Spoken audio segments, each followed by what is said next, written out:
เอาโคกป๊อปเปิ้ลสปีดได้สปีดก็สปีดทุกป่าเลยเนาะมื้อนี้พับกุบกับรายการ The CJ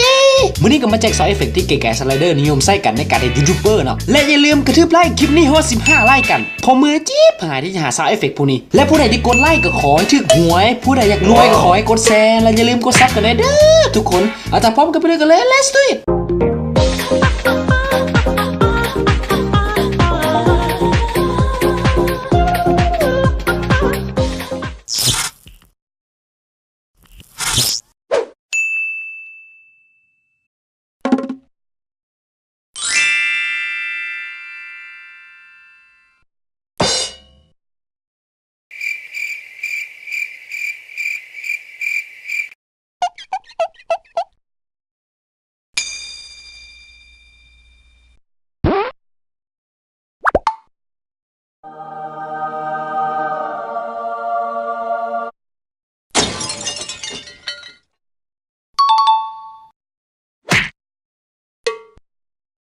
Wow.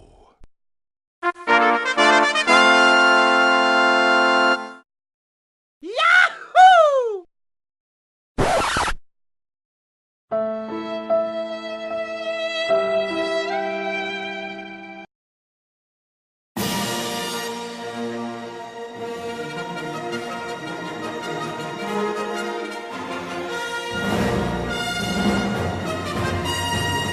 ถ้าใครต้องการติดตาม Channel The CJ เนาะสามารถเข้าไปได้ที่ YouTube พิมพ์ The CJ และใครต้องการที่จะติดตามสามารถกดได้ที่ Subscribe เนาะที่สำคัญอย่าลืมกดปุ่มกระดิ่งเนาะเพื่อคลิปใหม่มาก็จะสามารถเบิ่งคลิปได้เป็นโคตรบิดเลยมื้อนี้เฮาก็หมดกันเพียงเท่านี้เนาะและขอฝากกดแชร์ก็ได้กดไลค์ก็ดีกดซับก็มีเนาะขอลาตัวไปก่อนกับมื้อนี้เนาะใจทุกท่านที่รับชม